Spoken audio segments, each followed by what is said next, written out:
The Dallas-Fort Worth International Airport buzzed with the usual midday frenzy on that humid September afternoon in 2025. Travelers darted between gates like ants in a colony, their rolling suitcases clattering against the polished floors, while announcements echoed overhead in a monotonous drone. Amid this chaos, Aisha Thompson moved with purposeful ease, her 42-year-old frame blending seamlessly into the crowd. She wasn't dressed for the executive suite's Dano-tailored suits or designer heels that might betray her status. Instead, she wore faded jeans with a subtle tear at the knee, a plain white t-shirt from a budget retailer that clung softly to her athletic build, and well-worn sneakers that had logged thousands of miles on city streets and airport terminals alike. Her dark hair was tied back in a simple ponytail, and her only carry-on was a battered leather messenger bag slung over one shoulder. To anyone glancing her way, Aisha looked like just another everyday passenger, perhaps a community college professor heading to a conference or a freelance writer catching a red-eye. But appearances, as Aisha well knew, could be the most deceptive armor of all. At 42, Aisha Thompson was the chief executive officer of American Airlines, a position she had claimed just for years earlier in a boardroom coup that had made headlines across the industry. Appointed on January 15, 2021, she was the youngest CEO in the company's storied history. A black woman who had risen from the ranks of entry-level staff to command a fleet of over 900 aircraft and a workforce of 130,000.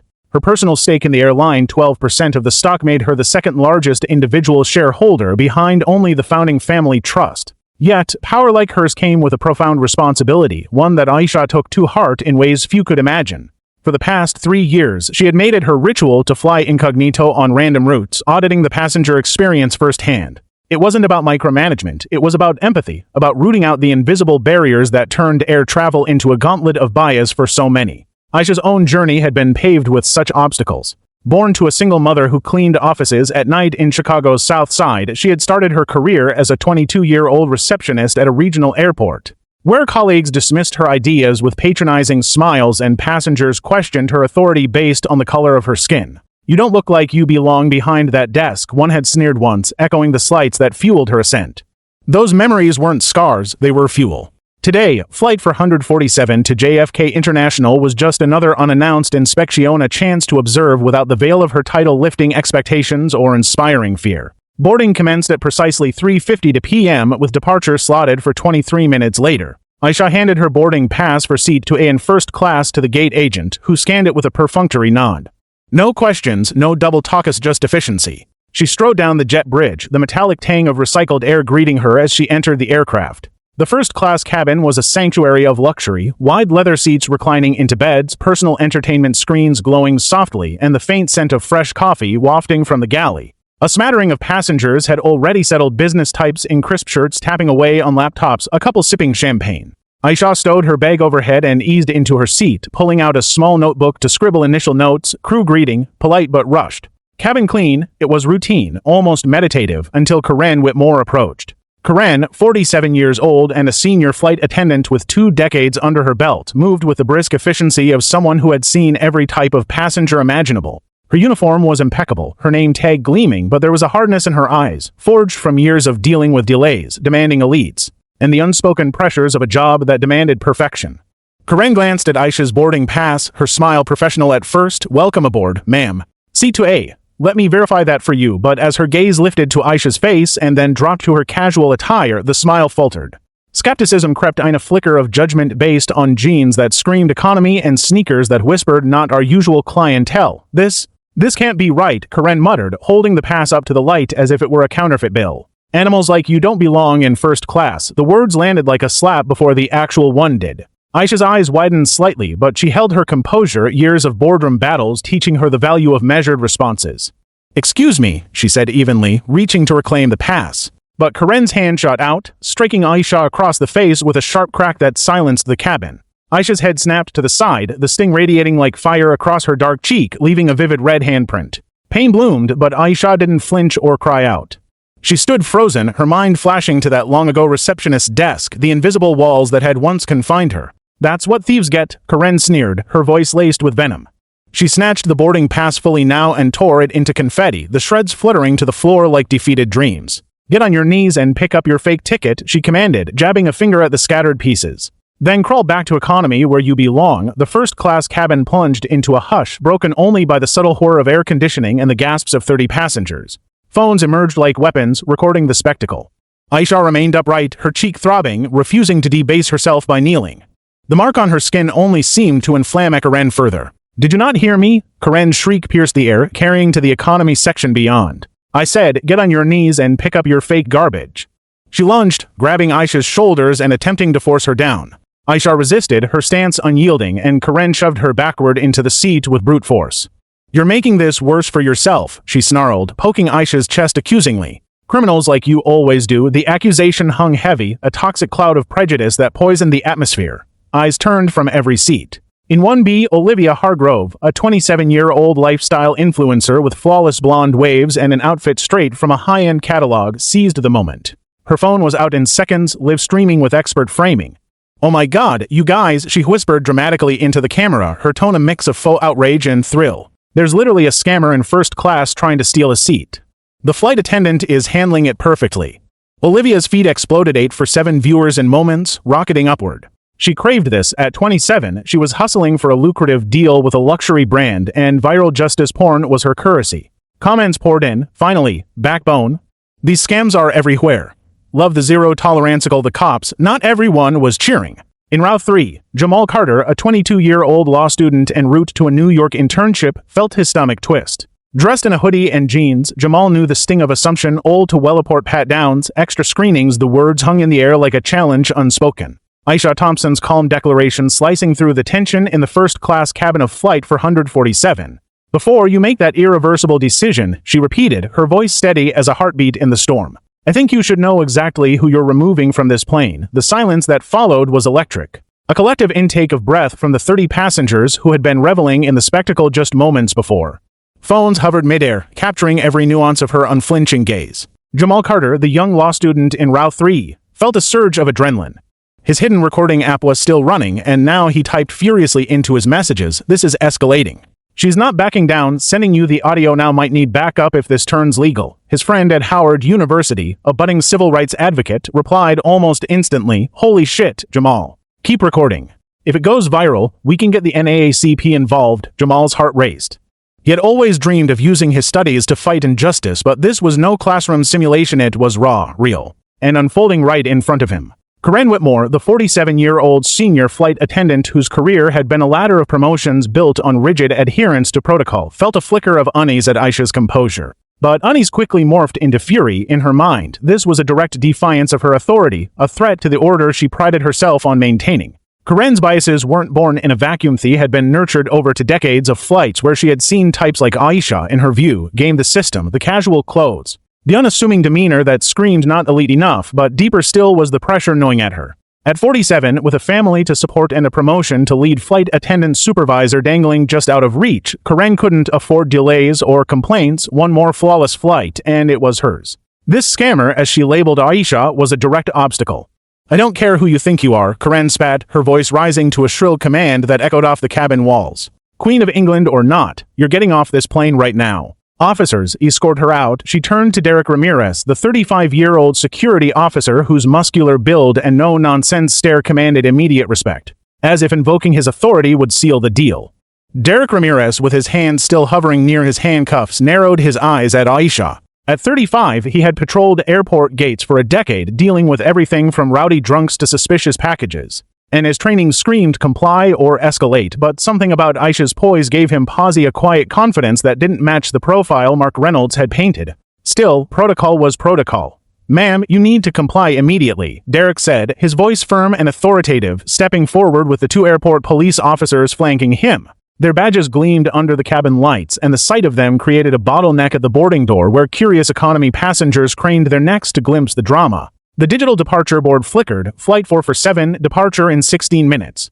Time was ticking, and the pressure was mounting from all sides. Mark Reynolds, the 50-year-old manager who had burst onto the scene earlier, puffed up with self-importance. His aggressive stance, arms crossed, chin jutted forward, was a shield against the chaos he secretly dreaded. At 50, with 20 years in management, Mark had clawed his way up from baggage handler, but his worldview was rigid. Rules were rules, and appearances mattered. Aisha's jeans and sneakers, red flags. He had ignored the radio crackle from Emily Carter earlier, dismissing her urgent tone as interference, but now, with the crowd restless and Olivia's livestream viewer count at 12,000, he could feel the heat. "This is taking too long," he barked into his radio. "Ground control, expedite security." We can't let this fraud delay a full flight. Turning to the passengers, he added loudly, "Ladies and gentlemen, I apologize for the inconvenience. This individual is disrupting our premium service, but rest assured, we're handling it with zero tolerance." The crowd's response was a wave of murmurs turning to cheers. The elderly man in the three-piece suit clapped slowly, his gold watch catching the light. About time someone enforced the rules, he declared, his wife nodding vigorously beside him, her designer purse clutched like a talisman. These delays are unacceptably from people who don't belong. In economy, shouts echoed, "Just get her off." "We're going to miss connections." The energy was infectious. A mob mentality fueled by frustration and unspoken prejudices. Olivia Hargrove, ever the opportunist, leaned into it. Her phone battery was dipping low, but she angled the camera for maximum drama, her voice a breathless narration. "You guys, the police are here now. This scammer is about to be dragged out. Live justice. Should they tase her if she resists?" The comments are blowing up. Her feed was a toxic river, white flight attendant versus black scammer every time. "This is why we can't have nice things. Press all charges." Make an example. Olivia's excitement masked her growing unease. At 27, she knew virality could backfire, but the sponsorship deal loomed large, one more inflammatory comment, and she'd seal it. But not everyone in the cabin was swept up in the frenzy. Seated in row 5, Evelyn Harris, a 70-year-old retired school teacher with silver-streaked hair and a no-frills cardigan, had been watching the unfolding horror with growing dismay. Evelyn had taught history for decades in a diverse Dallas suburb, instilling in her students the lessons of civil rights struggles from Rosa Parks to the March on Washington. At 70, her voice carried the weight of experience, and she couldn't stay silent any longer. Rising unsteadily from her seat, she clutched her cane and stepped into the aisle. "This is outrageous," Evelyn said, her voice quavering but resolute, directed at Karen and Mark. "That young woman deserves to be treated with respect and fairness. You're all jumping to conclusions based on how she looks. It's 2025, for heaven's sake. Have we learned nothing from our history?" The cabin fell momentarily quiet, Evelyn's words a ripple in the storm. Jamal nodded subtly from his seat, his recording capturing her intervention. This was gold for any potential case. Karen whirled on Evelyn, her face flushing with indignation. The crowd's support had emboldened her, and now this meddlesome old woman was undermining it all. "Ma'am, with all due respect, stay in your seat," Karen snapped, her tone dripping with condescension. "This isn't a history lesson, it's a security matter. If you don't like it, you can join her in economy or off the plane." Laughter erupted from several passengers, the elderly man in the suit chuckling derisively. "Listen to the expert," he called out. "Some people just love playing the victim card." Evelyn's cheeks burned, but she held her ground. "Expert, you're the one assaulting a passenger without proof. This is discrimination, plain and simple." Mark stepped in, waving her off dismissively. "We're professionals here, ma'am. Please don't interfere, or we'll have to ask you to deplane as well." The threat hung heavy, and Evelyn, glancing at the officers, sank back into her seat, her hands trembling. But her words had planted a seed. A few passengers exchanged uneasy glances, the first cracks in the unified front. Inside Karen's mind, the confrontation raged. She wasn't a monster, not in her own eyes. She had a husband waiting at home, 2 kids in college, and medical bills piling up from her mother's cancer treatments. Promotions meant stability, and disruptions like this could cost her everything. Why can't these people just follow the rules? She thought bitterly, justifying the slap as necessary force. But Evelyn's intervention gnawed at her, a whisper of doubt amid the adrenaline. Still, she doubled down, addressing the entire plane via the intercom for dramatic effect. "Ladies and gentlemen, this is Senior Flight Attendant Karen Whitmore. We apologize for the delay caused by a passenger attempting to use fraudulent documents for first-class seating. Law enforcement is resolving it now." The announcement boomed through the aircraft, reaching all 300-plus souls on board. Economy prompted in support. "Get her off." Why don't these people follow rules? The pressure cooker was boiling over. Derek Ramirez, assessing the scene, moved closer to Risha. His hand inched toward the handcuffs, protocol demanding action. "Last chance, ma'am. Come willingly, or you'll be carried off in restraints." The ground crew outside the windows hurried with final preparations, jet fuel humming faintly. Other passengers bottlenecked at the door, whispering and snapping photos. Olivia's stream hit 15,000 viewers.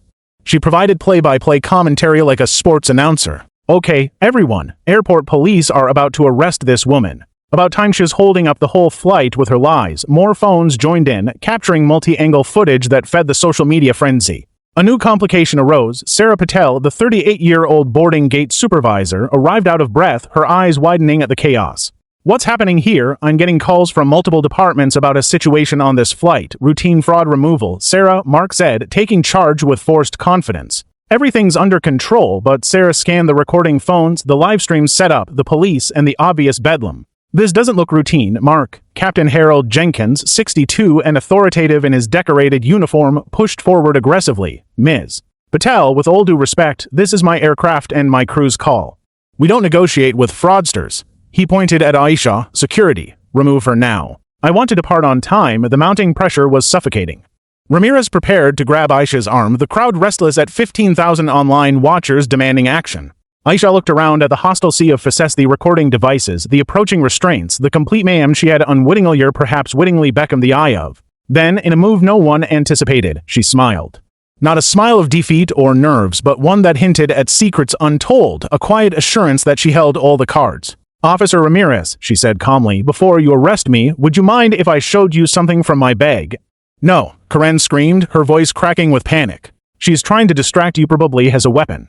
The crowd gasped, recoiling as if Aisha were suddenly a threat. Ma'am, keep your hands visible, Ramirez warned, his free hand drifting to his sidearm. I understand your caution, Aisha replied evenly, but I think once you see what's in here, this entire situation might look very different. The departure countdown hit 14 minutes. Olivia's audience swelled to 18,000, all breathlessly awaiting the climax. In that frozen moment, Jamal hit send on his audio file to a wider group chat, including a professor specializing in civil rights law. Evelyn whispered a quiet prayer, her intervention a small act of courage in the face of ridicule. Karen's mind raced with justifications, but doubt crept in had she gone too far. Mark's radio crackled again, Emily Carter's voice urgent. Mark, stop everything, do not remove that passenger. Corporate is in emergency meetings about this flight. He fumbled to mute it, but passengers overheard. What did she say? Don't remove her, someone murmured. Mark waved it off, radio malfunction interns, but Sarah Patel had caught it too, stepping closer. Mark, we should wait for clarification. No waiting, Captain Jenkins interrupted sharply. My flight, my schedule. Officers, arrest her now. The cabin teetered on the edge, hundreds on board demanding resolution, 18,000 online fueling the fire. Aisha's bag lay open slightly, glimpses of documents teasing the truth. Ramirez reached for her arm. Ma'am, you're under arrest for trespassing and disorderly conduct. Emily's voice crackled once more. Panicked, Mark, corporate says halt. Something about he turned it down, but the damage was done. The pressure was immense, a perfect storm of bias, authority, and viral spectacle. And as Ramirez's fingers brushed Aisha's sleeve, the cabin held its collective breath, unaware that the real storm was just beginning to break. The first-class cabin of Flight 447 was a pressure cooker, the air thick with the weight of accusation and anticipation. Aisha Thompson stood at the center of the storm, her worn leather messenger bag open just enough to reveal a glint of official documents, her calm demeanor an unshakable anchor amidst the chaos. Officer Derek Ramirez's hand hovered near her arm, poised to escort her off the plane in handcuffs, while Karen Whitmore's triumphant sneer faltered for the first time, a flicker of doubt creeping into her eyes. The crowd of 31st-class passengers leaned forward, phones still recording, as Olivia Hargrove's livestream surged past 18,000 viewers. The comments a relentless torrent of vitriol. Drag her out already, first-class fraud is iconic. Mark Reynolds, the manager, stood rigid, his radio clutched like a lifeline. While Captain Harold Jenkins loomed with the authority of his 62 years, his decorated uniform a testament to decades of unchallenged command. Sarah Patel, the gate supervisor, lingered at the edge of the scene, her face pale with the dawning realization that something was terribly wrong. The departure board blinked, 14 minutes to take off. And yet, Aisha's faint smile held a promise of upheaval, a quiet certainty that the next few moments would rewrite the narrative unfolding before the world. Officer Ramirez, Aisha said, her voice steady and resonant, cutting through the cacophony like a blade. I'd like to show you something from my bag. It won't take long, and I promise it's relevant. Her tone was neither pleading nor defiant, just matter of fact, the kind of calm that comes from knowing the truth is on your side. Karen's panic erupted instantly. No, she's stalling. Don't let her pull anything, she could be dangerous. The crowd gasped, some recoiling as if Aisha might indeed produce a weapon. Ramirez's hand twitched toward his sidearm, but his eyes locked onto Aisha's, searching for any hint of threat. He saw none. Ma'am, keep your movements slow and visible, he cautioned, his voice taut but professional. No surprises. Aisha nodded, her hands moving deliberately to her bag. As she reached inside, her mind drifted briefly to a memory that had shaped her resolve, a moment from 20 years ago when she was just 22. A fresh-faced receptionist at a small regional airport in Illinois. She'd been bright-eyed, her degree in business administration still crisp in its frame, her dreams of rising in the aviation industry burning fiercely. But that day, a passenger had stormed up to her desk, demanding a supervisor because someone like you can't possibly handle my issue. The sting of those words, laced with assumptions about her race and youth, had been a slap of a different kind.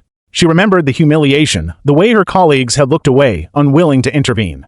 That moment had lit a fire in her, not of anger but of purpose. She had vowed to climb high enough to change the system from the top, to ensure no one else felt that invisible weight. Now, as she pulled a worn leather portfolio from her bag, that vow was about to come full circle. The portfolio caught the cabin's overhead lights, its surface scuffed from years of use but exuding an undeniable air of authority. Aisha opened it with the precision of someone who had done this 1,000 times, revealing a laminated identification badge that gleamed with official weight. Sarah Patel, standing closest, squinted at the small print, her breath catching as the words came into focus. "Oh my dear God," she whispered, her voice barely audible over the hum of the aircraft. The badge read, in bold, unmistakable lettering, Aisha Thompson, Chief Executive Officer, American Airlines. The cabin seemed to freeze, time itself pausing as the reality sank in. Karen's sneer collapsed into a mask of shock, her face draining of color as if someone had pulled a plug. Mark's radio slipped slightly in his trembling hand, and Captain Jenkins' authoritative posture faltered, his eyes darting to the badge as if it might be a mirage. That's obviously fake," Karen stammered, her voice cracking with desperation. "Anyone can print a badge these days." It doesn't mean anything, but her bravado was crumbling, her words sounding hollow even to herself. The passengers murmured, uncertainty rippling through the crowd. Olivia's livestream exploded into chaos, the comment section erupting. "Wait, WHAT. Is she the CEO? No way. This is fake, right? This is the twist of the century." Her viewer count shot to 25,000, the feeds spreading like wildfire across social media platforms. Jamal Carter, still recording audio in Route 3, felt a surge of vindication. His professor had just replied, "Get this to me ASAP, this could be huge." He leaned forward, capturing every word. Knowing this moment was no longer just a viral spectacle but a potential landmark in civil rights, Aisha wasn't done. With the same deliberate calm, she withdrew a second document from her portfolio, thick sheet of corporate letterhead embossed with the American Airlines logo in gold leaf, impossible to counterfeit. "This is my official appointment letter," she said, holding it up for all to see, her voice carrying a quiet power that silenced the cabin. Signed by the chairman of the board of directors, dated January 15, 2021, appointing Aisha Thompson as Chief Executive Officer of American Airlines, effective immediately. She paused. Letting the weight of the words settle, Mark's radio clattered to the floor, the sound sharp against the stunned silence. Captain Jenkins snatched the letter from her hands, his weathered fingers tracing the corporate seals and watermarks, his face paling as he realized their authenticity. This cannot be real," he muttered, his voice cracking with disbelief. There's no way, but there was a way, and Aisha's journey to this moment was a testament to it. Her mind flashed back to another memory, this one from 2015, when she was 32 and a mid-level manager in operations. She had been overlooked for a promotion in favor of a less experienced colleague, a white man with a charming smile but half her track record. When she confronted her supervisor, he had shrugged, saying, "You're great, Aisha, but he fits the corporate image better." The rejection had been a gut punch. But it had also spurred her to enroll in an MBA program, to network relentlessly, to outwork everyone. By 2021, her strategic vision and unyielding determination had caught the board's attention, and she was appointed CEO at 38, a move that sent shockwaves through an industry dominated by older, mostly white men. Her incognito flights began shortly after, inspired by a damning internal report on discrimination that had crossed her desk. She wanted to see the truth for herself, to feel what passengers felt, especially those who didn't fit the image. Now, standing in the eye of this storm, she was living that truth in real time. Olivia, still streaming, felt a knot of panic tighten in her chest. At 27, she had built her brand on curated outrage, but this twist threatened to unravel everything. Her sponsorship deal hinged on portraying herself as a champion of luxury standards, but now she risked being seen as complicit in a public shaming of the airline CEO. Her fingers trembled as she adjusted the camera, whispering, "Okay, guys, this is getting wild. Is she really the CEO?" Unshook, the comments were a frenzy. "If this is real, that flight attendant is done, karma is coming. This is better than Netflix." In the background, a young flight attendant named Maria Santos, 25 and barely a year into her job, watched from the galley with growing horror. Maria had seen Aisha once before, at a company-wide conference where Aisha had spoken passionately about inclusivity. The memory nagged at her now, a whisper of recognition. She had stayed silent during Karen's tirade, fearing for her job new hires were easily expendable and Karen's seniority was a looming threat. But as Aisha revealed her badge, Maria's guilt churned. She pulled out her phone, her fingers hovering over a contact at corporate headquarters. "I have to say something," she thought, her heart pounding.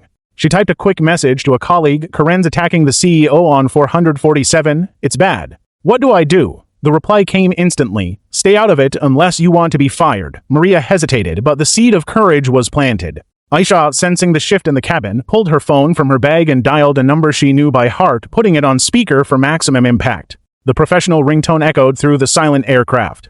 Laura Jenkins speaking, Executive Office of the Chief Executive Officer, American Airlines, came the crisp response. "Hello, Laura," Aisha said, her voice clear and commanding. "I'm on flight 447 to JFK, experiencing some difficulties. Could you confirm my identity for the crew and passengers, please?" They seemed to have trouble believing my credentials. A brief pause, then Laura's voice, firm and authoritative. "Of course, Ms. Thompson. Ladies and gentlemen, you are speaking with Aisha Thompson, Chief Executive Officer of American Airlines, appointed by the board in January 2021. She is traveling today for a quarterly board meeting in Fort Worth." The silence that followed was deafening, a collective gasp sucked out of the cabin. Karen's face turned a sickly green, her hands trembling as she backed away, as if Aisha had become a live wire. Mark's jaw dropped, his radio forgotten. Captain Jenkins clutched the appointment letter, rereading it obsessively, as if the words might rearrange themselves into something less catastrophic. I didn't know," Karen stammered, her voice barely a whisper. "I had no way of knowing who you were. You didn't ask," Aisha replied, her tone measured but sharp. "You saw my clothes, my skin, and assumed I was a criminal." "That's the problem, Ms. Whitmore." The passengers shifted uncomfortably, some lowering their phones as guilt crept in. Evelyn Harris, the retired teacher, nodded solemnly from her seat, her earlier courage validated. Jamal's recording captured every word, his group chat now buzzing with responses from classmates organizing to amplify the audio. Olivia's livestream hit 35,000 viewers, the comments shifting. "This is unreal. That attendant is toast. Aisha Thompson is a queen." Maria Santos, still in the galley, made a decision. She hit send on a second message to her colleague. "I'm reporting this." "It's wrong." The reply was a warning. "You're risking everything." But Maria didn't care anymore. She had seen enough. Sarah Patel, catching Aisha's eye, stepped forward hesitantly. "Ms. Thompson, I'm so sorry. I should have intervened sooner." Aisha nodded, acknowledging her without breaking focus. The departure board ticked to 12 minutes. The cabin was a powder keg, the truth now a lit fuse. Aisha stood taller, her portfolio still open, ready to reveal more. The crowd, the cameras, the crew waited for her next move, unaware that this was only the beginning of a reckoning that would shake the airline to its core. The first-class cabin of Flight 447 was a crucible of tension, the air heavy with the aftermath of Aisha Thompson's revelation. Her laminated badge and gold-embossed appointment letter had silenced the jeering crowd, leaving Karen Whitmore, Mark Reynolds, and Captain Harold Jenkins reeling in a haze of disbelief and dread. Aisha stood resolute, her 42-year-old frame radiating authority despite the faded jeans and scuffed sneakers that had sparked this firestorm. The red handprint on her cheek, a stark reminder of Karen's slap, seemed to pulse under the cabin lights, a silent accusation against the crew's rush to judgment. Olivia Hargrove's livestream had skyrocketed to 35,000 viewers, the comment section a chaotic swirl of shock, awe, and lingering vitriol. "She's the CEO. No way. That attendant's career is over. This is the best plot twist ever." Jamal Carter, the law student in Route 3, kept his audio recording running, his group chat now buzzing with plans to escalate the incident to civil rights organizations. The departure board ticked ominously, 12 minutes to take off, but Aisha wasn't finished. Her worn leather portfolio lay open in her hands, a Pandora's box of truths waiting to be unleashed, and as she reached inside, the cabin held its collective breath. Sensing the weight of what was to come, Aisha's voice, steady and commanding, cut through the stunned silence. "There's something else everyone in this cabin needs to know," she said, her eyes sweeping across the passengers, the crew, and the blinking cameras. "This isn't just about me. It's about a Paterna systemic failure that's been ignored for far too long." She withdrew a thick manila folder from her portfolio. Its cover marked in bold red ink, "Confidential Board of Directors, Discrimination Investigation." The words alone sent a chill through the air, and Karen stumbled backward, her face ashen as if she recognized the folder's significance. Mark's hands fumbled with his radio, his earlier bravado replaced by a sheen of sweat on his forehead. Captain Jenkins, clutching Aisha's appointment letter like a lifeline, muttered under his breath, "This can't be happening," but it was, and Aisha was about to lay bare the ugly truth. She opened the folder methodically, revealing a stack of documents, censored reports, photographs, legal testimonies, and data charts, all meticulously organized. This contains evidence of 47 separate discrimination complaints filed against this specific crew over the past 18 months, Aisha announced, her voice carrying the weight of undeniable authority. The passengers gasped audibly, a ripple of shock spreading through the cabin. 47 incidents of passengers being mistreated, harassed, and discriminated against based on their race, gender, religion, sexual orientation, or economic appearance, seal involving the same flight attendants, the same manager, and the same captain standing before you now. She held up a color photograph, its clarity unmistakable even from a distance. Here's Karen Whitmore refusing to serve food to a Muslim passenger during Ramadan, claiming it was against company policy. Despite no such policy existing, Karen's eyes widened in recognition, her hands trembling as she backed into a seat, her earlier defiance crumbling like ash. Aisha flipped to another document, her movements deliberate. Here's evidence of Mark Reynolds removing an entire Hispanic family from first class because their children were too loud, while white families with louder children were allowed to stay without question. Mark's face turned a sickly gray, his radio slipping to the floor again with a clatter. She continued, pulling out a data chart. Statistical analysis shows passengers of color are 340% more likely to have their tickets questioned, 280% more likely to be asked for additional ID, and 450% more likely to be removed for disorderly conduct compared to white passengers, even when their behavior is identical. The numbers landed like blows, each one exposing the rot beneath the polished surface of American Airlines service. The passengers, once united in their condemnation of Aisha, now shifted uncomfortably. Some lowered their phones, guilt flickering across their faces as they realized their complicity in cheering on the spectacle. Others whispered to each other, the elderly man in the three-piece suit now silent, his gold watch no longer a symbol of authority but a reminder of his earlier disdain. Evelyn Harris, the 70-year-old retired teacher in Row 5, nodded solemnly, her earlier attempt to intervene validated by Aisha's revelations. I knew it, she murmured to herself, her hands steady on her cane. This isn't just one mistake, it's a system. Jamal's recording captured every damning word, his group chat now exploding with messages. This is huge. She's exposing the whole airline. Send this to the Akluno. But Aisha's evidence went deeper, and her next revelation cut like a scalpel. She held up another photograph, this one showing a young Asian woman in economy, her face flushed with humiliation. This is Emmy Eileen, a passenger on a flight last year, denied water service by Karen Whitmore because she didn't look like she could tip. Emmy, I was a doctoral student traveling on a scholarship. And she filed a complaint that was buried until now. The cabin erupted in murmurs, some passengers shaking their heads in disbelief, others glaring at Karen, who now looked like she might collapse. Aisha's voice grew sharper. May's story isn't unique. There are dozens like her passengers who were judged not by their tickets but by their skin, their clothes, their accents. This crew didn't just fail me today, they've failed countless others, and I have the proof. In the galley, Maria Santos, the 25-year-old junior flight attendant, felt her heart pound against her ribcage. She had stayed silent through Karen's tirade, her fear of losing her job a lifeline for her immigrant family keeping her rooted. But Aisha's words stirred something deeper. Maria remembered a flight 6 months ago when Karen had mocked a passenger in a hijab, refusing her a blanket because she might use it to hide something. Maria had wanted to speak up then but hadn't, the weight of her precarious position silencing her. Now, as Aisha laid bare the crew's history, Maria's phone burned in her pocket. Her earlier message to a colleague had gone unanswered, but she couldn't stay quiet any longer. Trembling, she typed another. Karen's been doing this for years. I'm reporting it to HR. I don't care if I get fired. She hit send, her breath catching as she realized there was no going back. Across the cabin, a new voice broke the tension. Rachel Kim, a 35-year-old human rights lawyer seated in row 2, stood up, her tailored blazer and sharp gaze commanding attention. Rachel had been watching silently, her legal mind cataloging every detail for potential action. Ms. Thompson, she called out, her voice clear and unwavering, this is unacceptable. On behalf of every passenger here, I demand an immediate apology from this crew for their actions against you and others. And I'm prepared to represent any victims of this airline's discrimination pro bono. The crowd stirred, some nodding in support, others still grappling with a shift in narrative. Rachel's intervention was a spark, igniting a divide those who saw justice unfolding and those still clinging to their biases. Karen, now cornered, tried to salvage her position. I was just doing my job, she stammered, her voice barely audible. We get scammers all the time, and I thought Aisha cut her off, her eyes blazing. You didn't think, Ms. Whitmore. You assumed. You saw my jeans, my sneakers, my skin, and decided I didn't belong. That's not your job, that's prejudice. The word hung heavy, a verdict no one could dispute. Mark, desperate to regain control, scrambled for his radio. Emily, please respond, he pleaded, his voice shaking. We have a catastrophic situation here. But Emily Carter's voice came through, sharp and urgent. Mark, stop everything. The board is watching the livestream. That's Aisha Thompson, her CEO. You've created a PR nightmare. Olivia, still streaming, felt her stomach drop. Her 27-year-old ambition had driven her to amplify the drama, but now she faced a reckoning. The comments were turning. You're part of this. Olivia, stop filming and apologize. Her sponsorship deal, once so close, now felt like a distant dream. She lowered her phone slightly, whispering, Guys, I didn't know. This is crazy, but the damage was done. Her role in fanning the flames was undeniable. Aisha, undeterred, pulled one final document from her folder, a stock ownership certificate, its legal seals gleaming.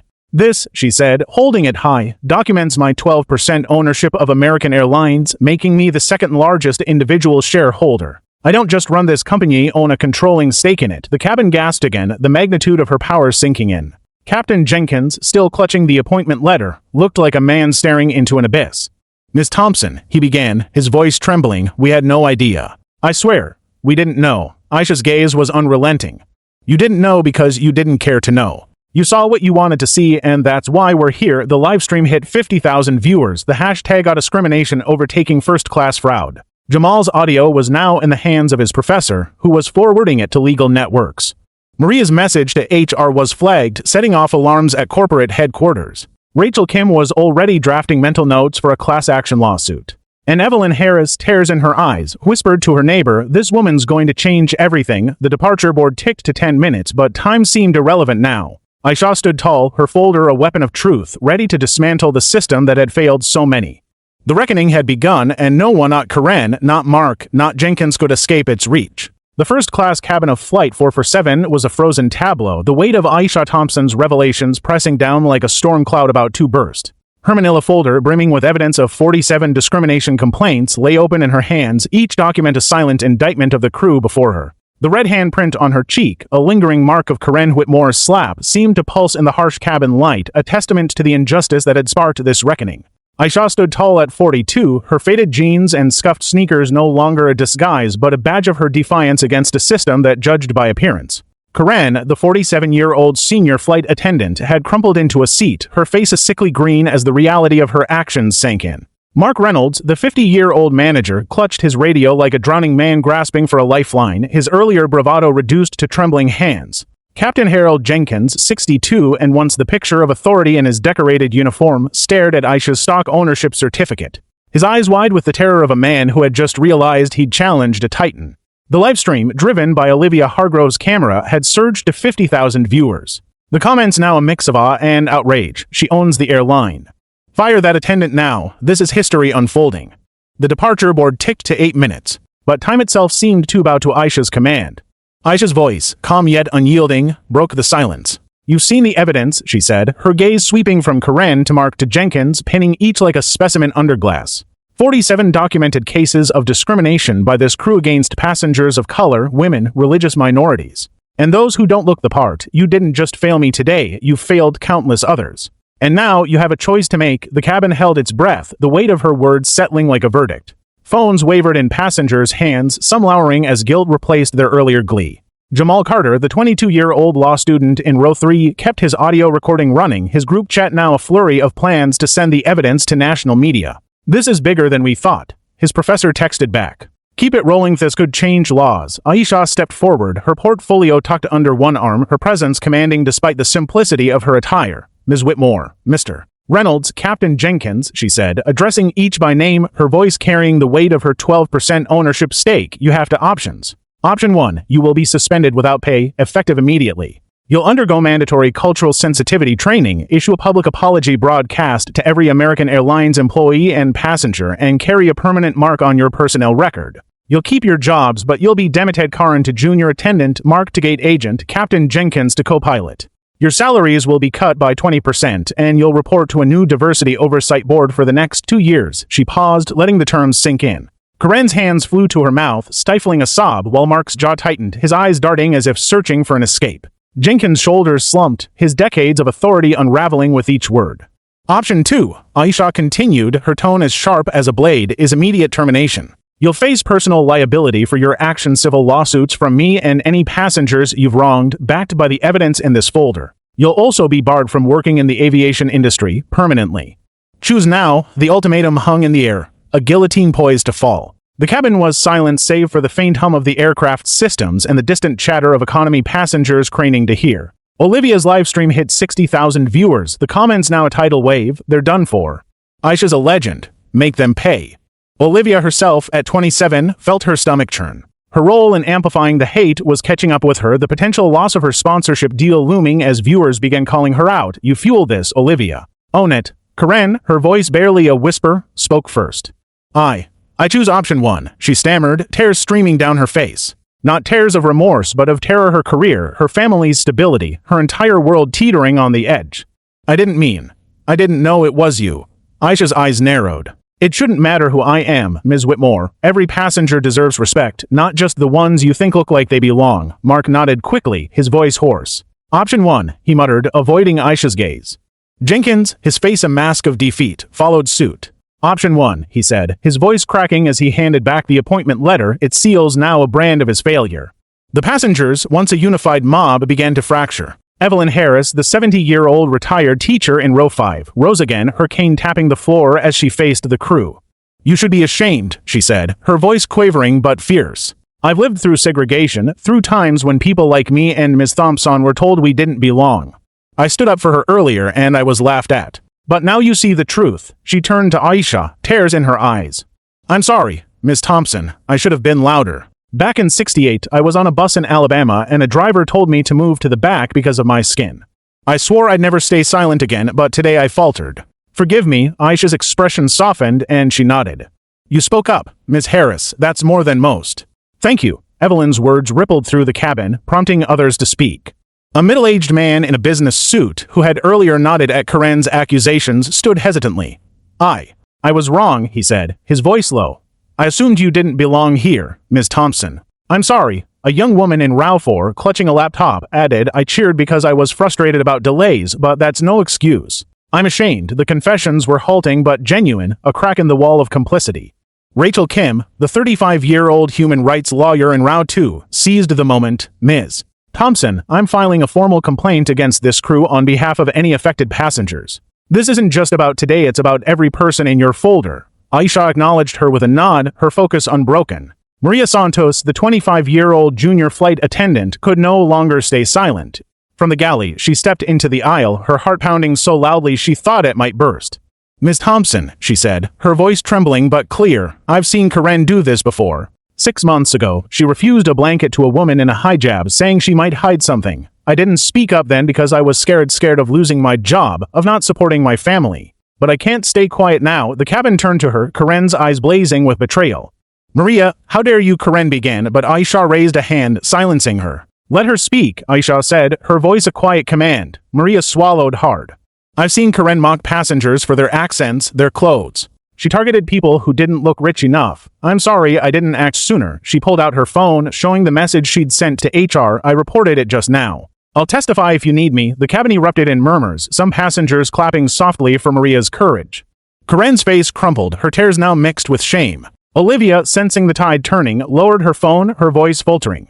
Guys, I messed up, she said into the livestream, her 27-year-old ambition crashing against the reality of her actions. I thought I was exposing a fraud, but I was wrong. Ms. Thompson, I'd like to interview you to set this right. Aisha's gaze was icy. This isn't about your redemption, Ms. Hargrove. It's about accountability. You amplified hate for clicks. Own that first. Olivia flinched, her screen flooding with comments. Apologize properly. You're part of the problem. Her battery was at 5%, but the real drain was her credibility. Mark's radio crackled again, Emily Carter's voice frantic. Mark, the board is in emergency session. The live stream's gone global. Stop everything. Mark, his face pale, tried to respond, but his words were incoherent. Sarah Patel stepped forward, her voice steady. Ms. Thompson, I take full responsibility for not intervening sooner. What can I do to help? Aisha studied her for a moment. Stay here, Ms. Patel. You'll be part of what comes next. The departure board hit 6 minutes, but the flight was no longer the priority. Aisha closed her folder with a deliberate snap, her eyes locking onto the crew. You've chosen option 1, she said, but understand this, your actions today and over the past 18 months have consequences beyond this cabin. You'll face them, and so will this airline. The livestream hit 70,000 viewers, the hashtag #discrimination trending worldwide. Jamal's audio was now with the ACLU, Maria's report flagged at headquarters, and Rachel Kim was drafting a lawsuit. Evelyn's tears fell freely, her courage a beacon for others. The cabin, once a stage for mob justice, was now a courtroom, and Aisha Thompson was its judge, jury, and executioner of truth. The first-class cabin of Flight 447 was no longer a battleground but a courtroom, with Aisha Thompson standing as both judge and architect of change. The air crackled with the aftermath of her revelations, 47 documented cases of discrimination, her 12% ownership stake, and the undeniable truth of her identity as CEO of American Airlines. The red handprint on her cheek, a fading mark of Karen Whitmore's impulsive slap, was now a symbol of the injustice she was dismantling. Karen, 47, sat crumpled in a seat, her tears a mix of fear and dawning shame. Mark Reynolds, 50, stood frozen, his radio dangling uselessly, his managerial authority reduced to rubble. Captain Harold Jenkins, 62, gripped the armrest, his once commanding presence diminished to a shadow under the weight of his complicity. The departure board blinked 6 minutes to take off, but the flight itself seemed secondary to the seismic shift unfolding. Olivia Hargrove's livestream, now at 70,000 viewers, captured every moment, though her own role in amplifying the hate now haunted her, the comments turning on her, "You're complicit. Olivia, apologize and mean it." Jamal Carter, the 22-year-old law student, kept his audio recording running, his group chat buzzing with plans to push the story to national outlets. Maria Santos, the 25-year-old junior flight attendant, stood resolute after her courageous stand, her phone still warm from the HR report she'd sent. Sarah Patel, the 38-year-old gate supervisor, waited at Aisha's side, ready to act. And in row 5, Evelyn Harris, the 70-year-old retired teacher, wiped her tears, her earlier defiance now a quiet pillar of support. Aisha's voice broke the charged silence, steady and resonant, a beacon in the storm. "This isn't just about one flight or one crew," she said, her eyes sweeping the cabin, locking onto passengers, crew, and the blinking cameras. "This is about an industry and a society that's failed too many for too long. But it stops here, and it stops now." She set her portfolio down, its weight no longer needed. The truth was out, and the cabin was hers to command. Effective immediately, American Airlines will undergo a transformation.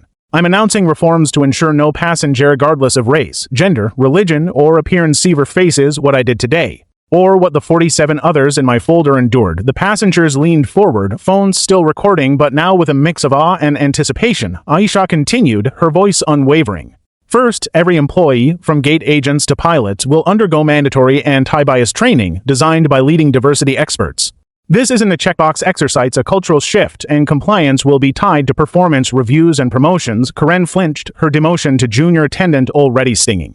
"Second, we're launching a real-time discrimination reporting app available to every passenger and employee. It will allow anonymous submissions, tracked and investigated by a new Office of Passenger Equity, reporting directly to me." Murmurs of approval rippled through the cabin, Evelyn nodding vigorously, her cane tapping softly in agreement. "Third," Aisha said, her tone sharpening, "I'm allocating a $50 million fund for diversity and inclusion initiatives, training programs, community partnerships, and scholarships for underrepresented groups in aviation.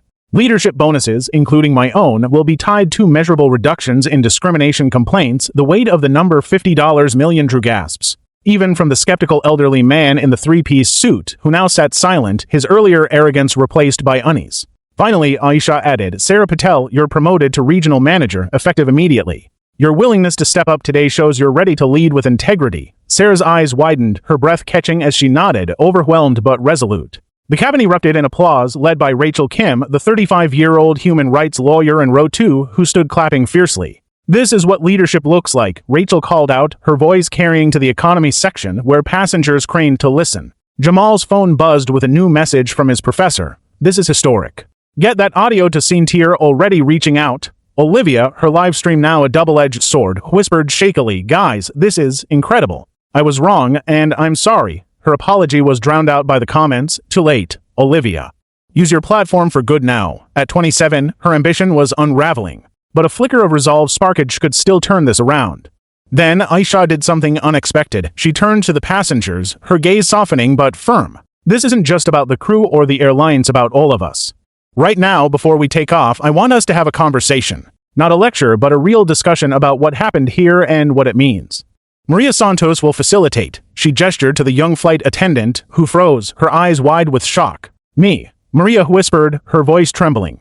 Aisha nodded. "You spoke up when it was hard. You're ready." Maria swallowed hard, stepping to the front of the cabin, her hands shaking but her resolve growing. "Okay," she said, addressing the passengers, "let's talk. Why did so many of you assume Ms. Thompson didn't belong? What made you cheer when she was attacked?" The question hung heavy and the cabin fell into an uneasy silence. Evelyn Harris was the first to speak, her voice steady despite her age. "I saw it happen and I tried to stop it, but I wasn't loud enough. It reminded me of 1968 when I was told to sit at the back of a bus because I'm black. We've come far, but not far enough." Her words struck a chord, prompting a young woman in row 4 to raise her hand. "I cheered because I was frustrated about delays," she admitted, her voice small. "But I didn't think about what I was supporting. I'm sorry, Ms. Thompson, others followed, their confessions halting but sincere, a collective reckoning unfolding in real time. Maria, finding her stride, asked, "What can we do differently next time?"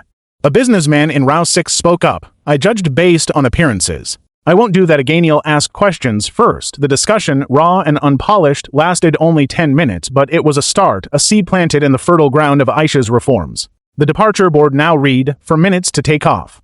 The ground crew outside signaled readiness, but the real work was happening inside. Then a new voice broke through, not from the cabin but from the overhead screens. A video call flickered to life, patched through the aircraft system, a rare override from corporate headquarters. The face of U.S. Secretary of Transportation, Carla Rivera, appeared, her expression grave but resolute. "Ms. Thompson, I'm watching the livestream along with millions of Americans," Rivera said, her voice booming through the cabin. "Your leadership today is a wake-up call for our industry. The Department of Transportation is launching a full investigation into airline practices and will work with you to ensure these reforms set a new standard." The passengers erupted in cheers. Rachel Kim clapping loudest, her legal mind already mapping out federal implications. Aisha nodded, her expression composed but grateful. "Thank you, Secretary Rivera. Let's make this a turning point." Olivia, seizing a chance at redemption, stood up, her phone still streaming. "Ms. Thompson, I was wrong to amplify the hate," she said, her voice breaking. "I'm ending this live stream now, and I'll use my platform to share your reforms, to tell the stories of those 47 passengers. I promise." Aisha studied her for a moment, then nodded. "Words are cheap, Ms. Hargrove. Prove it with actions." Olivia sat down, tears in her eyes, her battery at 2% but her resolve reborn. She ended the stream, the counter frozen at 80,000 viewers, and began drafting a post to her 2.3 million followers, vowing to advocate for equity. Karen, Mark, and Jenkins remained silent, their fates sealed by their choice of option 1: suspension, demotion, and training. Maria's courage had shifted the tide, her HR report now circulating to the board. Jamal's audio was with CNN, the story breaking nationally. Evelyn's words echoed in the minds of those who'd heard her, a reminder of history's lessons. Rachel Kim was already emailing colleagues, planning a coalition to support Aisha's reforms. The cabin, once a stage for division, was now a crucible for change. As the ground crew signaled final clearance, Aisha took her seat, her notebook open to a new page. "Flight for 147, she wrote, where it began. The engines roared to life, but the real journey one toward justice had just taken flight. The cabin of Flight for 147 had transformed from a crucible of confrontation to a launch pad for revolution as the aircraft taxied toward the runway, its engines humming with purpose. Aisha Thompson, the 42-year-old CEO of American Airlines, sat in her first-class seat, her worn leather messenger bag stowed, but her resolve as unyielding as ever. The red handprint on her cheek had faded, but the sting of injustice lingered, fueling her determination to reshape an industry. The livestream that had captured her public unmasking against a weapon of hate wielded by 27-year-old influencer Olivia Hargrove had ended, but its echoes were reverberating far beyond the confines of the plane. The hashtag #discrimination was trending globally, with 80,000 viewers at its peak, now multiplied tenfold as clips spread across every major social media platform. Karen Whitmore, Mark Reynolds, and Captain Harold Jenkins, their careers hanging by the thread of Aisha's mercy, sat in stunned silence. Their choice of demotion and training a bitter pill swallowed under the weight of her evidence. Maria Santos, the 25-year-old junior flight attendant who had risked everything to speak out, stood at the galley, her heart still racing from her defiance. Jamal Carter, the 22-year-old law student, had sent his audio recording to CNN, the ACLU, and the NAACP, igniting a firestorm of media attention. Evelyn Harris, the 70-year-old retired teacher, and Rachel Kim, the 35-year-old human rights lawyer, watched with quiet pride as Aisha's reforms took root. The departure board was irrelevant now. Flight for 147 had lifted off, not just into the skies, but into history. As the plane climbed above Dallas, the story broke like a tidal wave across the world. Newsrooms from New York to London scrambled to cover the incident, with CNN airing a breaking report titled "American Airlines CEO Assaulted on Own Flight, Discrimination Exposed." The segment featured Jamal's audio, crystal clear despite the cabin's chaos, capturing Karen's slap, Aisha's calm revelation, and Maria's courageous stand. The clip of Aisha announcing her $50 million diversity fund and anti-bias reforms played on a loop, her steady voice a beacon of authority. Social media platforms erupted, with discrimination overtaking all other trends, amassing over 10 million mentions in hours. American Airlines stock plummeted 15% in after-hours trading, a brutal hit that sent Wall Street analysts into a frenzy. But Aisha, monitoring the news on her phone from seat to A, was already 3 steps ahead. She had anticipated the market's panic and was drafting a press release outlining her reforms, a move that would soon stabilize the stock as investors saw her vision for a transformed airline. On the ground, Jamal Carter became an unlikely catalyst. His audio, now in the hands of major advocacy groups, sparked a campaign called Fly Equal, led by the NAACP and amplified by his law school network. At 22, Jamal had dreamed of making a difference, but he hadn't expected to be at the center of a national movement. His phone buzzed with messages from classmates, professors, and even a producer from MSNBC offering an interview. "You're a hero, Jamal," his professor texted. This could lead to federal oversight. Jamal, still processing the whirlwind, replied, "Just did what felt right." This is Aisha's fight, but his role was undeniable. He had sent the audio to a friend at the NAACP, who forwarded it to a contact at the Department of Justice, planting the seeds for a broader investigation into airline practices. Back on the plane, Maria Santos was grappling with her own transformation. Her decision to report Karen to HR had been a leap of faith, one that could have cost her the job she needed to support her immigrant parents. But Aisha's nod of approval had emboldened her, and now, as she served drinks to passengers, she felt a new sense of purpose. Her phone vibrated with a response from HR. "Your report is under review. Stand by for an urgent meeting upon landing." Maria's heart sunk had she gone too far. But a glance at Aisha, calmly writing in her notebook, steadied her. Maria approached her during a quiet moment. "Ms. Thompson," she whispered, "I'm scared I'll lose my job for speaking out." Aisha looked up, her eyes kind but firm. "You did the right thing. Maria, courage like yours is what we need. You're not going anywhere, we'll make sure of it." Maria nodded, tears welling, and returned to her duties, her resolve hardened. The media storm intensified as the plane cruised at 35,000 feet. Aisha, anticipating the fallout, agreed to a brief phone interview with CNN from her seat, her voice broadcast live to millions. "This isn't about one flight or one crew," she said, her words measured but powerful. "It's about every passenger who's been judged by their skin, their clothes, or their faith. I've been that passenger 20 years ago. I was a receptionist told I didn't belong. Today, I'm the CEO, and I'm calling on every person watching to stand up against injustice when they see it." The anchor, visibly moved, asked, "What's your message to those who cheered against you?" Aisha paused, then replied, "Look at the person next to you on a plane, in a store, anywhere. See them as human first, not a stereotype." That's where change begins. The interview went viral, clips shared by celebrities, activists, and everyday people, amplifying Aisha's call to action. On the ground, Olivia Hargrove faced a reckoning of her own. At 27, her influencer career had thrived on curated outrage, but her role in live streaming Aisha's humiliation had backfired. Her 2.3 million followers were now divided, with thousands unfollowing and calling her out. "You fueled racism for clicks, no apology can fix this." Devastated, Olivia posted a tearful video from her hotel room after landing in New York. "I was wrong," she admitted, her voice breaking. "I thought I was exposing a fraud, but I judged Ms. Thompson based on appearances, just like the crew. I'm committing my platform to sharing stories of discrimination and supporting Aisha's reforms." The response was mixed. Some praised her accountability. Others dismissed it as damage control, but Olivia was determined to prove her sincerity, starting with a planned series on the 47 passengers in Aisha's folder. Karen Whitmore, meanwhile, was unraveling.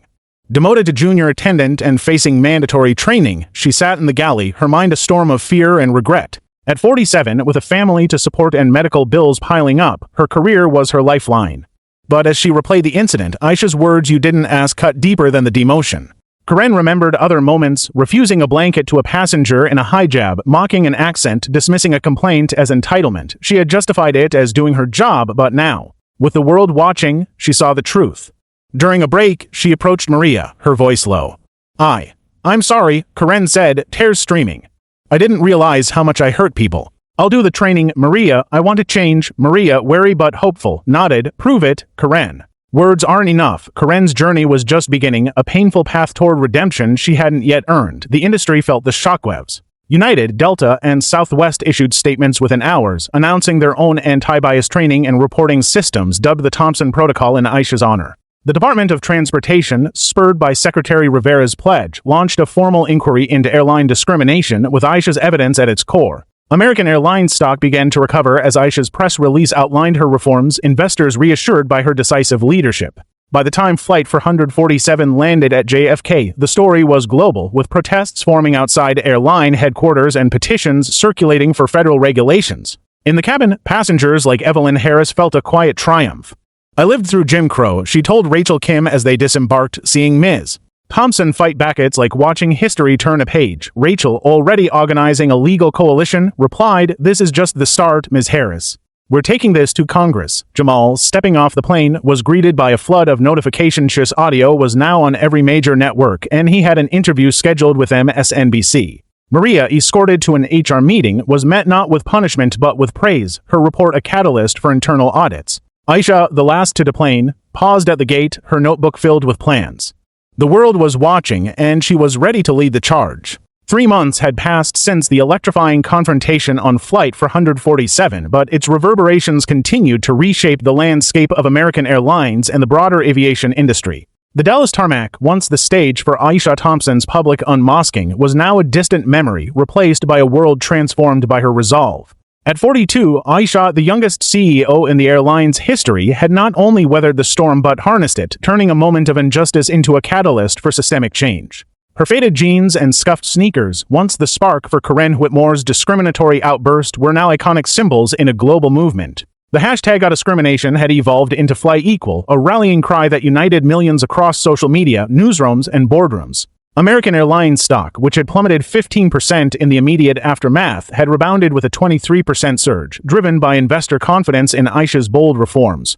Reports showed a staggering 89% reduction in discrimination complaints and a 45% increase in passenger satisfaction among minority groups. Numbers that painted a picture of progress but reminded Aisha that the work was far from done. In the sleek conference room of American Airlines' Fort Worth headquarters, Aisha stood at the head of a long glass table, addressing an unprecedented gathering, the Global Aviation Equity Summit. The event, her brainchild, had drawn CEOs from rival airlines, civil rights leaders, government officials, and passengers whose stories mirrored those in her folder of 47 discrimination complaints. The room buzzed with anticipation, its walls lined with screens displaying real-time data from the airline's new reporting app, which had logged over 10,000 submissions in its first month alone. Aisha, now dressed in a tailored navy suit but still exuding the grounded authenticity of her incognito flights, opened the summit with a speech that would echo across the industry. 3 months ago, she began, her voice steady and resonant. I stood on a plane, judged not for my title but for my appearance. That moment wasn't just my story, it was the story of millions who've been told they don't belong. Today, we're here to ensure that every passenger, every employee, every human is treated with dignity. The room erupted in applause, led by Rachel Kim, the 35-year-old human rights lawyer who had pledged to represent victims pro bono and now sat in the front row, her legal coalition already drafting federal legislation. Among the attendees was Jamal Carter, the 22-year-old law student whose audio recording had ignited the media firestorm. Invited to speak, Jamal took the stage, his hoodie replaced by a sharp blazer but his earnest passion unchanged. "I was just a passenger on Flight 447, he said, his voice steady despite the sea of eyes on him. "But when I saw Ms. Thompson being attacked, I knew I had to act. My recording wasn't just evidence, it was a call to action. We can't just wait for change. We have to demand it." His words drew a standing ovation, and Aisha, from her seat, nodded with quiet pride. Jamal's audio had not only gone viral but had spurred the Department of Justice to expand its investigation into airline practices, with early findings pointing to widespread bias across the industry. Now a second-year law student, Jamal had been offered a fellowship with the ACLU, his role in the movement cementing his path as a future civil rights advocate. Maria Santos, now 25 and promoted to training supervisor, stood at the summit sidelines, overseeing a live demonstration of the airline's new anti-bias training program. 3 months ago, her decision to report Karen Whitmore to HR had been a terrifying leap, risking her job and her family's stability. But Aisha's promise of protection had held firm, and Maria's courage had earned her a new role leading the airline's diversity initiatives. As she guided a group of executives through a virtual reality scenario simulating a passenger being unfairly targeted, she felt a surge of purpose. "This isn't just training," she told the group, her voice confident. "It's about unlearning assumptions and rebuilding trust." One of the executives, a Delta vice president, nodded thoughtfully. "Americans setting the bar," he said. "We're rolling out a similar program next month, inspired by Ms. Thompson." Maria smiled, her thoughts drifting to her parents, who had wept with pride when she told them of her promotion. Her journey, like Aisha's, was proof that one voice could shift the tide. Back in the field, the impact of Aisha's reforms was tangible. On a recent incognito flight from Chicago to Miami, Aisha, once again in jeans and a t-shirt, boarded as a regular passenger, her notebook ready. The crew, trained under the new protocols, greeted her with warmth, no hint of judgment in their eyes. The reporting app, accessible via QR codes in every seat pocket, had empowered passengers to flag issues instantly, with over 80% of complaints resolved within 24 hours.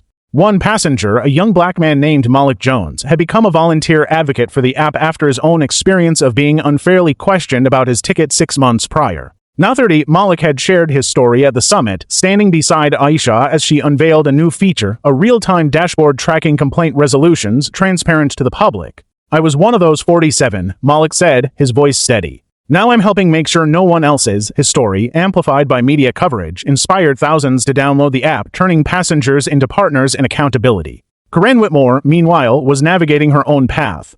Demoted to junior attendant and enrolled in intensive anti-bias training, the 47-year-old had spent the past 3 months confronting her actions. The training, led by diversity experts, forced her to watch footage of her own behavior not just from Flight 447 but from other complaints in Aisha's folder. Each session was a mirror, reflecting the harm she'd caused. At first, she resisted, clinging to justifications. I was protecting the flight, but as she listened to passengers' stories, including Emmy Eilin's, the Asian doctoral student denied water because she didn't look like she could tip, Corinne's defenses crumbled. During a training session, she broke down, admitting, I didn't see people. I saw stereotypes, I'm sorry. Her trainer, a former civil rights activist, nodded. That's the first step, Corinne. Now keep going. Corinne had begun volunteering at community centers, sharing her mistakes as a cautionary tale, a slow but genuine attempt at redemption. Olivia Hargrove, now 27, had undergone her own transformation. After ending her live stream in disgrace, she had spent weeks rebuilding her platform, shifting from outrage bait to advocacy. Her new series, Stories of the 47, profiled passengers from Aisha's folder, starting with Emmy Eilin, whose quiet dignity moved millions. Olivia's 2.3 million followers, initially skeptical, began to embrace her change, with her latest post a call to support Aisha's $50 million diversity fund garnering 500,000 likes. At the summit, she moderated a panel with Evelyn Harris, the 70-year-old retired teacher whose stand on Flight 447 had inspired her. I was wrong, Olivia admitted to the audience. I fueled division for clicks. Now I'm using my voice to lift others up. Evelyn, seated beside her, patted her hand. You're learning, child. That's what matters. The summit wasn't just a corporate event, it was a global call to action. Aisha announced partnerships with the United Nations and the International Air Transport Association to develop industry-wide equity standards dubbed the Thompson Accord, rival airlines. Initially resistant, signed on, fearing public backlash. The Department of Transportation, citing Jamal's audio and Rachel's legal filings, proposed new federal regulations with hearings set for the following month. Aisha, closing the summit, issued a challenge. This isn't my victory, it's ours. Every passenger, every employee, every person who demands better. Keep pushing. The room rose in a standing ovation, cameras flashing as Fly Equal trended worldwide. Back in Fort Worth, Aisha returned to her office, her notebook now filled with summit notes. She opened it to a new page, writing, Flight 447 was the spark, the summit is the flame. The work continues. As she prepared for her next incognito flight, she smiled, knowing the skies were changing not just for her but for everyone who had ever been told they didn't belong. 3 months after the seismic events of Flight 447, the skies above America felt different, not just in the literal sense of smoother flights or better service, but in the intangible shift of a culture beginning to confront its flaws. Aisha Thompson, the 42-year-old CEO of American Airlines, had ignited a movement that stretched far beyond the confines of her airline's fleet. Her bold reforms: mandatory anti-bias training, a real-time discrimination reporting app, a $50 million diversity fund, and the Office of Passenger Equity had slashed discrimination complaints by 89% and boosted minority passenger satisfaction by 45%. The hashtag #FlyEqual, born from the viral storm of her confrontation, was now a global rallying cry emblazoned on protest signs, social media posts, and even t-shirts sold at airport gift shops. Yet, for Aisha, the victory was bittersweet. Each step forward reminded her of the personal cost. Red handprint on her cheek from Corinne Whitmore's slap had faded, but the memory of that public humiliation lingered. A reminder of why she fought. As she prepared for another incognito flight, this time from Atlanta to Los Angeles, she carried her worn leather notebook, its pages filled with plans, reflections, and a quiet resolve to keep pushing on this flight. Aisha sat in economy, row 17, her jeans and hoodie blending seamlessly with the crowd. Across the aisle, a group of high school students, part of a debate team heading to a national competition, chattered excitedly. Aisha, unnoticed, listened as their conversation turned to the Fly Equal movement. Did you see that CNN interview with Aisha Thompson? One girl asked, her eyes bright. She's like a superhero.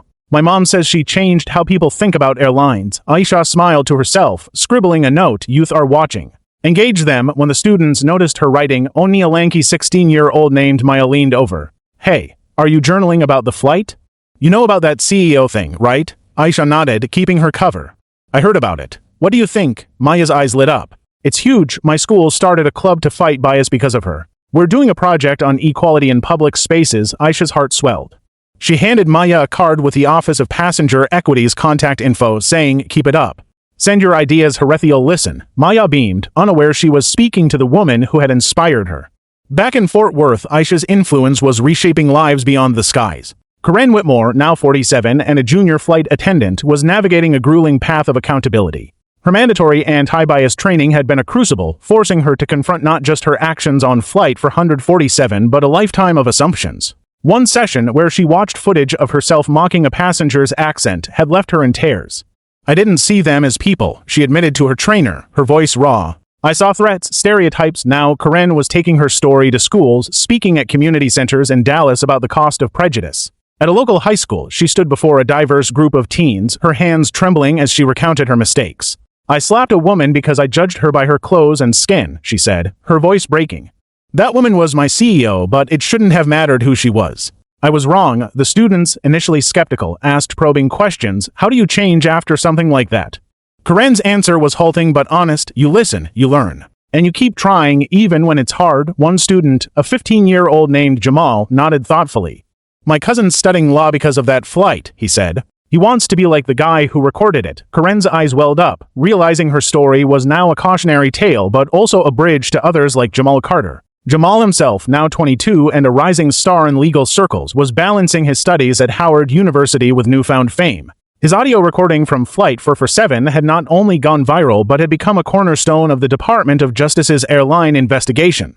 Now a regular guest on news shows, Jamal used his platform to amplify Aisha's reforms, crediting her for inspiring his path. At a recent MSNBC panel, he said, "Aisha Thompson showed us what leadership looks like. She didn't just fight for herself, she fought for every passenger who's ever been dismissed." Off camera, he was mentoring younger students like Maya's classmate, helping them organize Fly Equal chapters at their schools. His fellowship with the ACLU was set to begin after graduation, but his real dream was to meet Aisha in person, to thank her for turning his impulsive recording into a movement. Olivia Hargrove, at 27, was rebuilding her shattered influencer career with a new mission. After her role in amplifying the hate on Flight 447, she had lost 500,000 followers and her sponsorship deal, but her Stories of the 47 series had begun to restore her credibility. Her latest documentary short, featuring Emmy Lin, the Asian doctoral student denied water by Karen, had garnered 3 million views. At a screening in New York, Olivia invited Evelyn Harris, the 70-year-old retired teacher who had stood up for Aisha, to speak. Evelyn, her silver hair gleaming under the stage lights, shared her story of facing segregation in the 1960s. "I saw history repeat itself on that plane," she told the audience, her voice steady. "But I also saw hope in Ms. Thompson's fight, and in young people like Olivia choosing to change." Olivia, tears in her eyes, hugged Evelyn, whispering, "Thank you for believing in me." The documentary, funded by a grant from Aisha's $50 million diversity fund, was now being screened at universities, sparking discussions about systemic bias. Rachel Kim, the 35-year-old human rights lawyer, was leading a coalition pushing for federal airline regulations, using Aisha's folder of 47 complaints as evidence. Her pro bono work had grown into a class action lawsuit representing dozens of passengers, including Malik Jones, the volunteer advocate for Aisha's reporting app. At a Capitol Hill briefing, Rachel presented data from the app showing a 45% drop in reported incidents since its launch. "Aisha Thompson's reforms are working," she told lawmakers, "but we need federal oversight to ensure every airline follows suit." Her coalition, backed by the NAACP and ACLU, was gaining traction. With hearings scheduled for the spring, Aisha, meanwhile, had taken to her blog, a platform she'd launched post-Flight 447, to share her vision. In a post titled "The Invisible Passenger," she wrote with raw honesty, "On Flight 447, I was invisible not because I hid my title, but because my skin and clothes made me a target. Every day, millions are rendered invisible by bias. See them, hear them, act for them." The post went viral, shared by Oprah Winfrey, who offered Aisha an exclusive interview. Aisha declined, replying, "This isn't my story alone.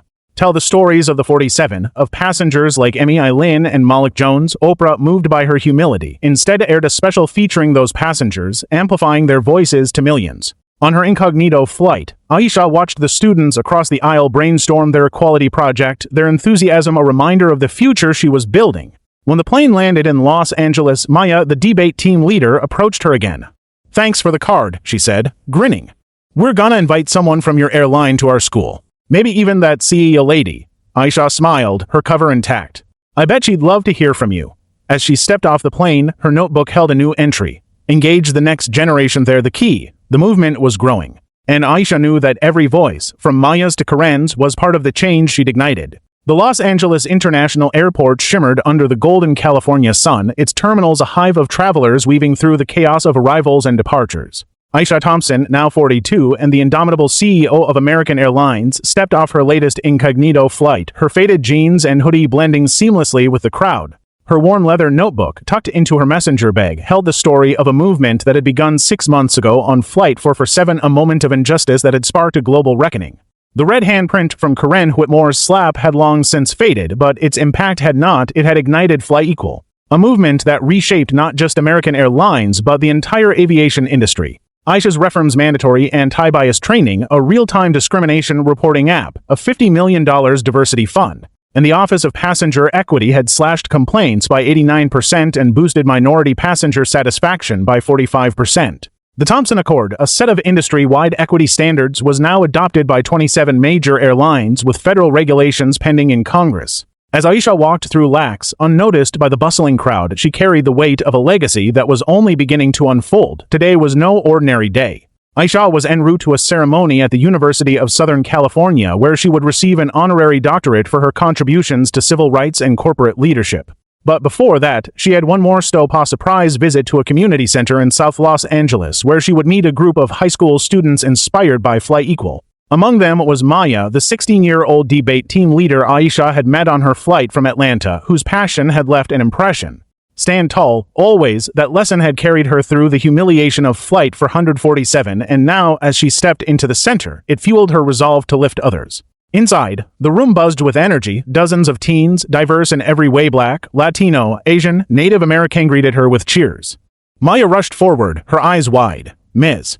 Thompson, you came," she exclaimed, clutching a folder of project ideas for their Fly Equal school club. Aisha smiled, her cover from the flight now irrelevant. "I told you someone would listen," she said, winking. The students presented their Worka campaign to educate local businesses about bias, inspired by Aisha's blog post, The Invisible Passenger. One boy, 15-year-old Jamal, shyly approached. "My cousin's studying law because of you," he said. "He's the one who recorded that flight." Aisha's eyes lit up. "Jamal Carter's your cousin, let's get him here." She pulled out her phone, arranging for Jamal to join via video call, a surprise that sent the room into excited chatter. Jamal Carter, now 22 and a second-year law student, appeared on a screen, his face beaming from Howard University. "Ms. Thompson," he said, "your fight on Flight 447 changed my life. I recorded that audio because I couldn't stay silent, and now I'm working with the ACLU to push for federal laws." Aisha, moved, announced a scholarship in his name, funded by her $50 million diversity initiative to support young advocates like him. "You're the future, Jamal," she said, her voice thick with emotion. The students erupted in applause, Maya hugging her friend Jamal. The younger one was eyes shone with pride. Aisha's notebook gained a new entry. "Invest in youth like Jamal and Maya, seeds of change." The ceremony at USC was a grand affair, with faculty, students, and dignitaries filling the auditorium. Rachel Kim, the 35-year-old human rights lawyer, introduced Aisha, her voice ringing with conviction. "Aisha Thompson didn't just expose injustice, dismantled it," Rachel said, citing the class action lawsuit that had secured settlements for 32 of the 47 passengers in Aisha's folder. Her legacy is a blueprint for equity, not just in aviation but in every industry. As Aisha accepted the honorary doctorate, she spoke from the heart. "This isn't my victory," she said, her gaze sweeping the room. "It's for my mother, who cleaned airports so I could dream. It's for Emmy Eileen, Malik Jones, and every passenger who was told they didn't belong. It's for all of us to keep fighting." The standing ovation lasted 3 minutes, cameras flashing as Fly Equal trended globally. Later that evening, Aisha boarded a red-eye back to Fort Worth, incognito once more. In the economy cabin, she overheard a conversation that warmed her heart. A flight attendant, trained under her new protocols, chatting warmly with a nervous passenger, ensuring their comfort without a hint of judgment. The reporting app's dashboard, accessible on her phone, showed a 92% resolution rate for complaints, a testament to the Office of Passenger Equity's impact. Maria Santos, now 25 and a training supervisor, had sent Aisha a report. The anti-bias program was being adopted by schools, inspired by Karen Whitmore's talks. Karen, 47, was still a junior attendant, but her community speeches had reached thousands, her redemption a slow but earnest journey. Olivia Hargrove, 27, had released a second documentary short featuring Evelyn Harris, the 70-year-old teacher whose courage on Flight 447 had inspired her. The film, viewed by 5 million, had restored Olivia's platform as a force for good. The capstone of Aisha's legacy came the next day when she addressed the United Nations General Assembly via video link invited by the International Air Transport Association. Flanked by CEOs, activists, and passengers like Malik Jones, she spoke with unwavering clarity. "Equity isn't a policy, it's a promise," she said. "On Flight 447, I was invisible, but I refuse to stay that way. Let's make every person seen, heard, and valued." The assembly rose in applause, and the Thompson Accord was formally endorsed, setting a global standard for airline equity.